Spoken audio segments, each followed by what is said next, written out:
As social creatures, and we are, living on a very inhabited planet, it is impossible to avoid dealing with and associations with fellow human beings. Unless you're a weirdo or one of these modern incels who sits in their bedroom all day in a big fancy space-like chair with these things, these control things, and playing all these daft games for hours and hours and hours and hours and on end, turning their brain into porridge.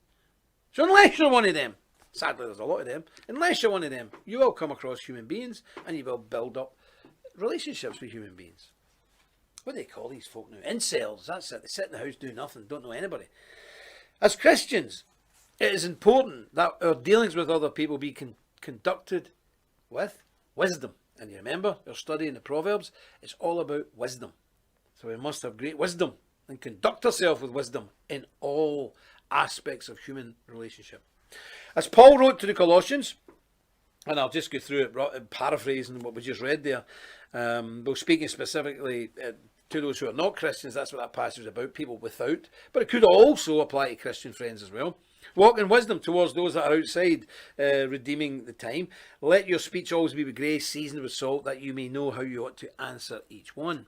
So, although in the Colossians verse we read, it's talking to people outside the faith, it could also apply to people in the faith and our friends and church people.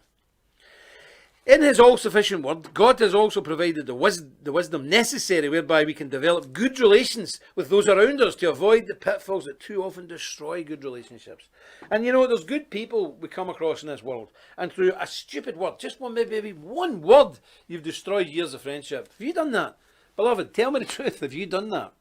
Because I can tell you I've done it, and I've done it several times, much to my great shame and great regret. So we have to be very wise when we're dealing with people, because one silly word can cause us so much harm. Not so much the word, it's when you don't resolve it, and then you all get prickly with each other. You have to resolve it. You have to time out and then say, listen, can I have a word with you? What's that all about? And get it dealt with.